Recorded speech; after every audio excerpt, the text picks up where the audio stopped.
اب ہم آتے ہیں سیدنا صالح علیہ السلام کے قصے کی طرف۔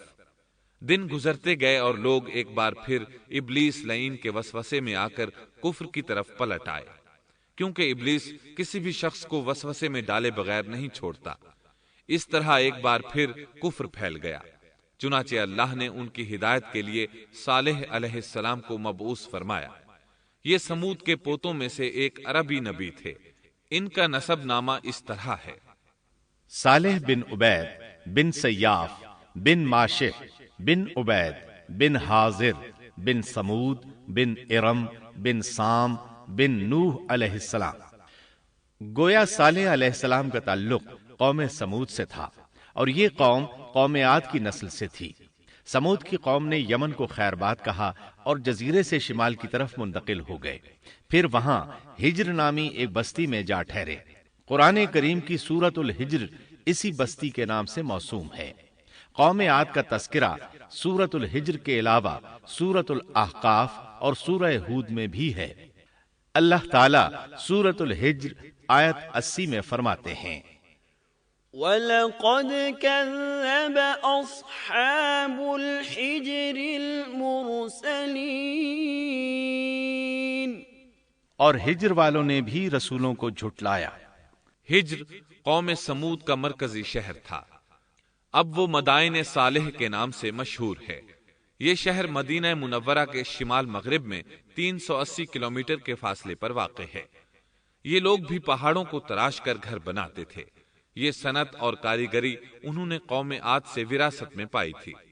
اللہ تعالی سورۃ الفجر آیت 9 میں فرماتے ہیں: وَثَمُودَ الَّذِينَ جَابُوا الصَّخْرَ بِالْوَادِ،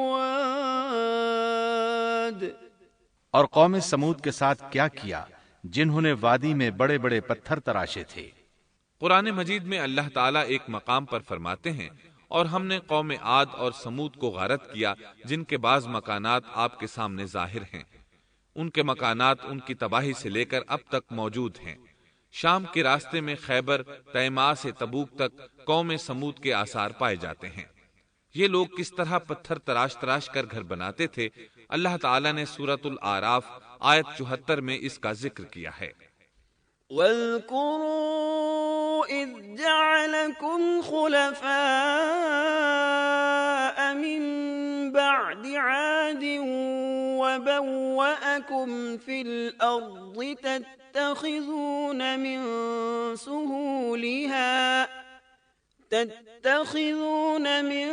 سُهُولِهَا قُصُورًا وَتَنْحِتُونَ الْجِبَالَ بُيُوتًا فَاذْكُرُوا آلَاءَ اللَّهِ وَلَا تَعْثَوْا فِي الْأَرْضِ مُفْسِدِينَ۔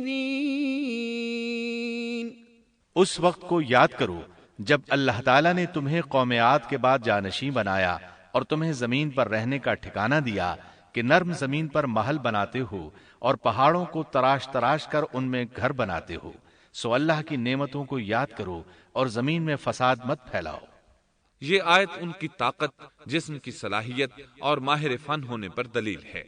پہاڑوں کو تراشنا دراصل قوم عاد کی عادت تھی۔ یہ بھی چونکہ انہی سے تھے، اس لیے وراثت میں یہ کام انہیں بھی آ گیا تھا۔ جس طرح اللہ نے عاد کو اپنی نعمتوں سے نوازا تھا، اسی طرح سمود کو ان سے بڑھ کر نعمتیں دی تھیں۔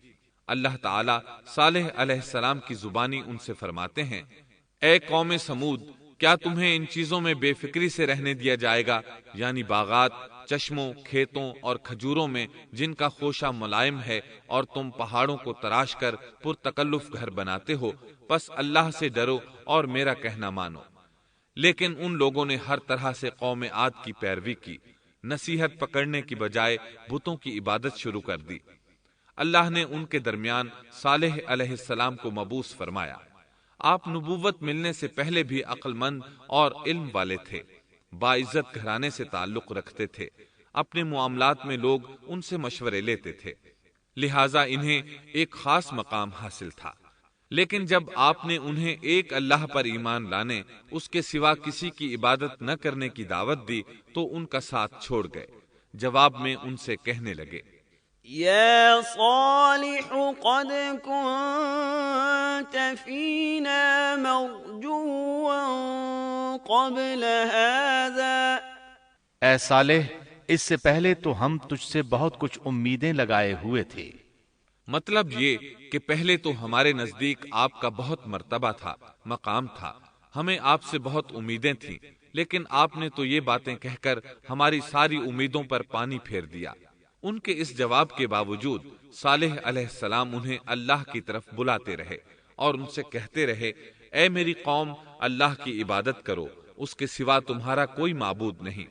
تمام انبیاء کی اپنی اپنی قوم کو یہی دعوت تھی کہ اے لوگو، اللہ کی عبادت کرو، اسی نے تمہیں زمین سے پیدا کیا ہے، اسی نے تمہیں زمین میں آباد کیا ہے، اس سے معافی طلب کرو، یقیناً میرا رب قریب ہے اور دعاؤں کو قبول کرنے والا ہے۔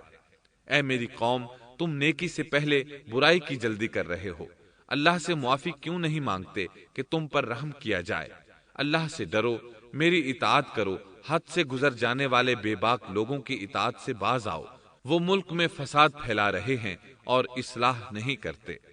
صالح علیہ السلام نے ہود علیہ السلام کی طرح اپنی قوم کو نصیحت کی، لیکن ان ظالموں نے بھی اسی طرح کفر کیا جیسے قوم عاد نے کیا تھا۔ کہنے لگے، یہ کیسے ہو سکتا ہے کہ ہم اپنے میں سے ایک شخص کے تابع ہو جائیں؟ اس اکیلے کی اتنی زیادہ فضیلت کی آخر کیا وجہ ہے؟ ہم نہیں مان سکتے کہ ہم میں صرف اسی ایک پر اللہ کی باتیں نازل ہوتی ہیں۔ پھر وہ اس سے بھی آگے بڑھے اور اللہ کے نبی کو کھلے الفاظ میں پرلے درجے کا جھوٹا کہا، جادوگر کہا۔ پھر یہ سرکش اور کافر لوگ صالح علیہ السلام کے ساتھ ایمان لانے والے کمزور غریب لوگوں کو مخاطب کر کے کہنے لگے، کیا تم صالح پر ایمان رکھتے ہو؟ ہم تو اس کے منکر ہیں۔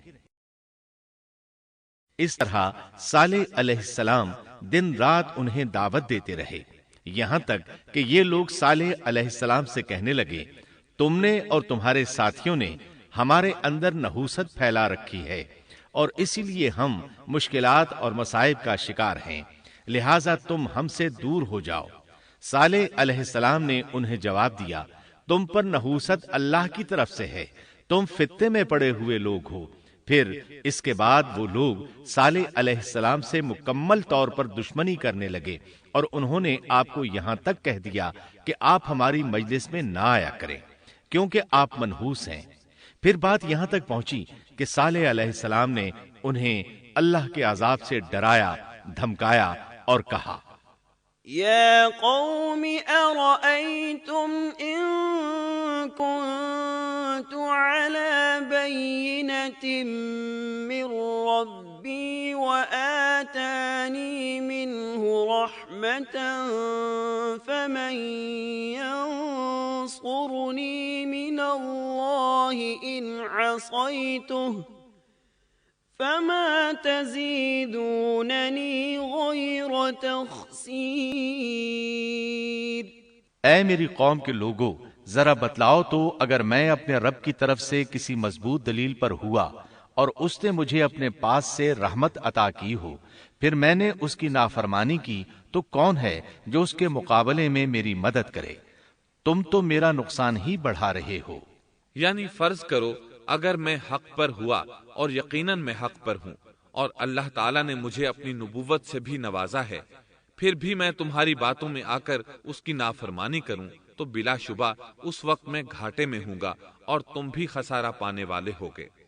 اس پر وہ ظالم لوگ مقابلے پر اتر آئے، کہنے لگے، اگر تو سچا ہے تو کوئی معجزہ لے آ، لیکن وہ معجزہ ہماری مرضی کے مطابق ہو، اس صورت میں ہم ضرور ایمان لے آئیں گے۔ آپ ایسا کریں کہ بستی کے کنارے پتھریلی چٹان میں سے دودھ دینے والی 10 ماہ کی حاملہ اونٹنی نکالیں، اس کا رنگ سرخ ہو۔ صالح علیہ السلام سے یہ مطالبہ کر کے وہ سردار لوگ ایک طرف بیٹھ گئے اور مذاق اڑانے لگے۔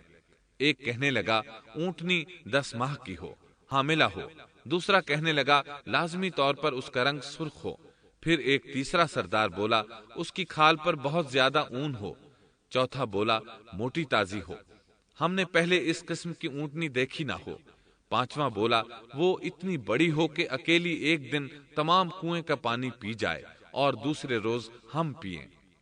یہ لوگ اسی طرح مذاق اڑا رہے تھے کہ صالح علیہ السلام نے ان سے کہا اگر تمہاری مطلوبہ اونٹنی تمہیں مل جائے تو کیا تم ایمان لے آؤ گے؟ سب نے مل کر کہا ہاں ضرور لے آئیں گے۔ صالح علیہ السلام نے فرمایا تب تم ایک دن سب لوگوں کو جمع کر لو